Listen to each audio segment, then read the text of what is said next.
Ang kwentong mapapakinggan natin sa araw na ito ay mula sa isa nating kabaryo. Karanasan ito ni Monet, taong 2006, Tondo, Maynila. Magandang araw mga kabaryo. Ako si Monet. Sa panahong ito ay nasa edad 30 anyos ako at tubong Bagyo. Napadpad ako sa Maynila upang pumalit sa aking tiyahing si Dolor bilang landlady sa paupaang bahay. Sa kasamaang palad, pumanaw ang aking tiya nang dahil sa acute hemorrhagic pancreatitis o mas kilala sa tawag na bangungot. Mabuti at mabait ang kanyang amo, kaya medyo nakampante naman ako bilang bagong salta sa Maynila. Ang paupahan ay may 12 silid. Bali 6 sa unang palapag at 6 din sa itaas. May roof deck ito bilang sampayan at tambayan ng mga boarders. Isa-isa kong ipinakilala ng aking amo na si Mambet. Ang isang kwarto ay nakalaan sa akin na nasa ibabang palapag ng gusali. Simple lang naman ang disenyo. Magkabilaan iyon at tigtatatlong silid at may hallway sa gitna. Sa dulo ng hallway, naroon ang pinto, nakatapat mismo sa main door. At sa gilid ng back door ay naroon ang hagdan paakyat sa ikalawang palapag. Karamihan sa mga umuupa ay mga estudyante. At ang huling ipinakilala sa akin ni Ma'am ay itong si Roy na nasa ikalawang palapag, malapit sa roof deck. Iba si Roy, kabaryo, dahil parang nakakatakot siyang tumingin. Pero bakas din ang pag-aalala sa kanyang muka. Tumango naman ako at ngumiti. Habang nasa kwarto, ay ibinigay na ni Ma'am Beth ang master key at ipinaliwanag din niya sa akin ang mga house rules at ang dapat ko pang malaman sa pagpapatakbo ng paupahan. Unang gabi, nakahiga ako mismo sa kama kung saan namatay ang aking tiyahin. Hindi naman ako natakot pero binalot ako ng lungkot. Malapit kasi kami sa isa't isa. Inilibot ko ang tingin sa buong kwarto. Ito mismo ang araw-araw na tinatanaw ng aking tiya Dolor.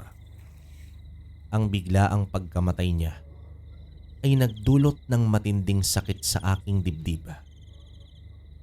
Makalipas ang ilang minuto, ay bumangon ako upang umihi. Nasa loob lang din ang banyo. Nang matapos ay pipindutin ko na sana ang switch ng ilaw upang patayin ito. Ngunit hindi pa man dumampi ang daliri ko, ay biglang namatay ang ilaw. Nako, Tia Dolor, huwag ka naman mang trip sa akin. Pambihira, tatakutin mo pa ako. Pabirong wika ko at nagpatuloy sa kama at humiga. Kahit papaano ay may pumapasok na ilaw mula sa labas ng bahay. Hanggang sa dahan-dahan ang bumibigat ang aking mga mata. Ngunit napatitig ako sa kisame dahil parang may gumapang. Nung una, akala ko'y tagas ng tubig pero nang sipatin ko itong mabuti ay para itong kulay dugo. Napabalikwas naman ako at agad binuksan ang ilaw. Pagwari ko ay wala namang bakas ng kung ano sa kisame. Kinabukasan ay naging maayos naman ang lahat. Hindi ko na ginawang big deal ang pangyayari kagabi. Hindi rin naman ako matatakutin. Masaya kong pinagmasdan ng mga estudyanteng Sunod-sunod na nagpapaalam sa akin upang pumasok na. Hanggang sa nakita ko si Roy. Isa siyang empleyado sa butika. Gawa nga sa gusto kong maging palakaibigan at kasundo silang lahat, ay ako na mismo ang unang bumati kay Roy. "Magandang umaga. Ingat sa trabaho." Nakangiti kong bungad sa kanya. "Umalis ka na dito. Hindi binangungot si Dolor. May kakaiba sa bahay na to." Seryoso niyang tugon at mabilis na umalis. Napakunot ang noo ko sa sinabi niya, kabaryo. Kaya naman nakaramdam ako ng pagdududa sa pagkamatay ni Tia. Pero sa kabilang banda, wala namang sinasabing iba sa akin. Kaya hindi ko na lang masyadong inintindi. Medyo weirdo din naman kasi ang dating nito sa akin. Ikalawang gabi nun. Pakiramdam ko ay hindi ako natunawan sa inulam kong barbecue. Kaya lumabas ako at bumili ng soft drinks. Bumalik naman agad ako sa aking kwarto. Umupo sa gilid ng kama at tumungga ng soft drinks. Sa paulit-ulit ko na pag-angat ng tingin, habang tumutungga ay nakita kong muli ang kulay dugo na gumapang sa kisame. Halos nabilaukan pa ako sa pagkagulat. Nang muli kong tingnan ang kisame, ay wala naman ang bakas. Pagsapit ng umaga, ay nagsimula naman akong gumala sa lugar upang maganap ng kaibigan. At para na din malaman kung may kwento ang malaking bahay na yon. Hanggang sa nakausap ko si Aling Susana. Ilang bahay lang naman ang pagitan at nagmamay-ari ito ng tindahan. Ayon sa kanya, ang unang bahay na itinayo sa kinaroroonan ng paupahan ay nasunog. Ibinenta ng may-ari at ayun na nga, binili ito ni Mambet at ginawang paupahan. Bukod doon ay wala naman nagbanggit na kababalaghan itong si Aling Susana. Bandang hapon ay bumalik na ako sa bahay at nakita ko si Roy na nag-alsa balutan. Tinapos lang daw niya ang huling araw niya sa bahay na yon. Ibinigay niya sa akin ang susi. Nais ko pa sana siyang kausapin pero wala siyang tugon at umalis na ng mabilis. Bilang bahagi ng trabaho, inakyat ko ang kanyang kwarto upang i-check ito. Maayos naman at walang sira. Kaso lang may naamoy ako na parang nasusunog. Hindi ko matukoy kung ano, kaya hinanap ko. Baka wiring pa. Pero wala akong nakita at nawala na rin ang amoy. Sa paglabas ko ng silid, ay napagtanto ko na katapat pala ng silid ko ang silid ni Roy. Balik kisame ko ay ang sahig niya. Naalala kong muli ang nakita kong likido sa aking kisame. Kaya naman muli kong sinuri ang silid dati ni Roy. Maayos naman at walang bakas ng kung ano. Hanggang sa sinilip ko ang ilalim ng kama. Halos kumawala ang kaluluwa ko dahil kitang-kita ko ang isang babae sa ilalim ng kama. Nakaharap mismo siya sa akin. Ang muka ay parang nasunog at dilat na dilat ang mga mata. Sandali lang yon dahil mabilis din naman akong tumayo. Lumabas ako at inilak ang pinto. Nanginginig ako habang binaybay ang hallway sa second floor. Alam kong hindi ako namamalik mata sa aking nakita. Napakatahimik din sa buong bahay na yon dahil ako lang mag-isa ang naiwan. Bago naman ako bumaba ng hagdan, ay nilingon ko muna ang pintuan sa kwartong yon. Napapalunok na lamang ako ng laway dahil sa sobrang takot. Lumabas ako ng bahay. Hindi ko alam ang gagawin. Nahiya naman ako na tawagan at tanungin ang aking amo dahil baka kung ano pa ang iisipin nun. Ayoko ring sabihin sa ibang nangungupahan dahil baka magdulot lang ito ng takot at baka magsialisan pa. Ikatlong gabi. Aminado ko na naroon pa rin ang takot pero pilit ko itong nilabanan. Dahilan ito upang hindi ako dapuan ng antok. Nakahiga at nakatitig lang ako sa kisame. Pero naroon din ang kuryosidad sa sarili. Nagdududa na rin ako sa sarili kung totoo ba ang nakita ko kinagabihan. Hanggang sa naalala ko na may mga sinampay pala ako at nakalimutan kong kunin sa roof deck. 10:00 na ng gabi. Lakas loob naman akong pumanhik sa taas. Marahan akong naglakad sa hallway. Naririnig ko ang mga boses mula sa mga umuupa. Kahit papaano ay napawi ang takot ko. Hanggang sa natapat na ako sa dating kwarto ni Roy. Maingat naman akong umakyat sa hagdan na nasa gilid nito. Nang makuha ko na ang mga sinampay, ay kasywal naman akong naglakad papunta sa hagdan.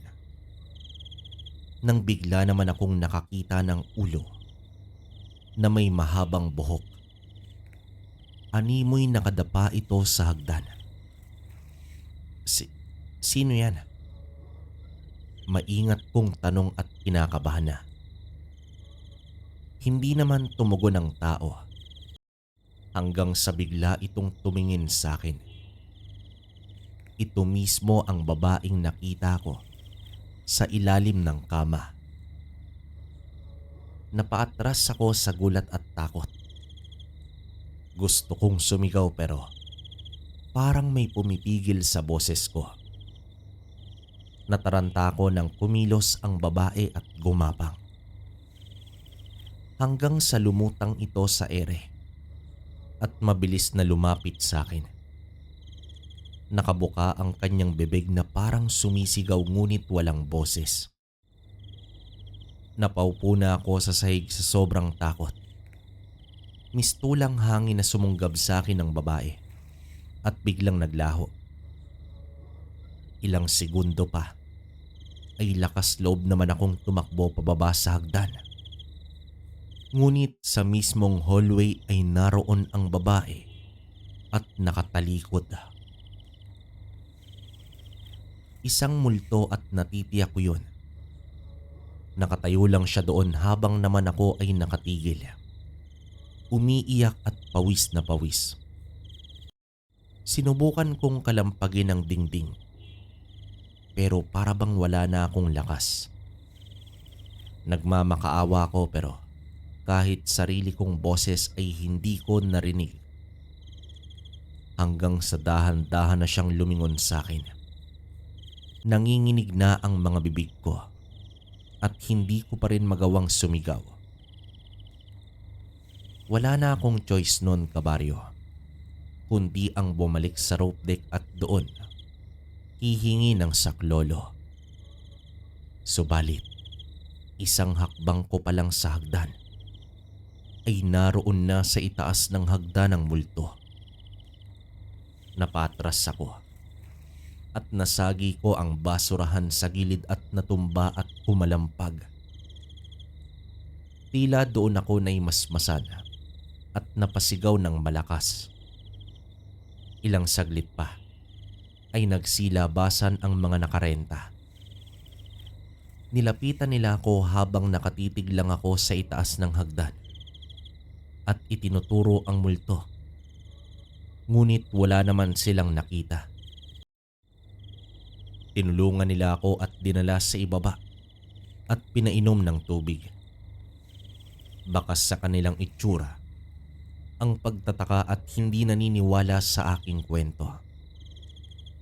Napahagulgol na lamang ako dahil wala akong patunay na may nagmumultong kaluluwa. Kinabukasan ay pumunta itong si Mambet dahil tinawagan ko siya at nagpaalam na umalis. Takang-taka naman ang aking amo at hindi makapaniwala sa aking kwento. Pero gayon paman, buo na ang pasya ko. Naisip ko din kasi ang sinabi noon sa akin ni Roy tungkol sa pagkamatay sa aking tiyahin. Posible nga na hindi binangungot lang si Tia Dolor. Marahil ay naranasan din niya ang naranasan ko. Sadyang maswerte lang ako at nakaligtas sa pagmumulto ng babaeng hindi ko naman kilala. Bumalik na ako ng Baguio, Kabaryo. At doon ako nagkaroon ng mga hinala at mga katanungan. Posibleng ang babaeng multo na sunog ang muka ay biktima sa sunog sa naunang bahay. Subalit, bakit ngayon lang ito nagmumulto? Sa loob ng mahabang panahong nakalipas. O di kaya ay matagal na itong nagpapakita sa piling tao lamang? Hanggang ngayon ay isang malaking misteryo pa rin sa akin ang kwento ng bahay at sa nangyari sa aking tiya. Pero pinili ko na lamang na manahimik at huwag nang ungkatin pa ang nakaraan. Baka matulad ako sa aking tiyahin na isang landlady sa paupahan sa Tondo, Maynila. Wakas. Okay, so yun mga kabaryo. Bali, ang istorya natin ngayon ay isa tong multo. So, hindi siya typical na kwento sa atin kasi nga more on... Ito kasi yung mga matatagal ng story way back 2 years ago kasi nung nasa kwentong baryo tayo. So, nilalagay ko muna siya ngayon dito sa Dear Kabaryo. Pero yun nga, balik tayo sa kwento. Kayo, ano sa tingin nyo yung nangyaring karanasan ni Monet sa kwento na to? Para sa akin, pwedeng tama siya na yung babae na yon is yung unang namatay doon sa nasunog na bahay, no? Pwedeng ganon. Pero hindi ko sure, hindi rin nilagay dito sa story natin kung saan exactly naganap sa Tondo, Maynila. Baka may ibang nakakaalam pa. Pa-comment sa baba kung narinig nyo na tong kwento na to sa mga taga-Tondo. So yun lang mga kabaryo. Maraming salamat hanggang sa susunod na kwento.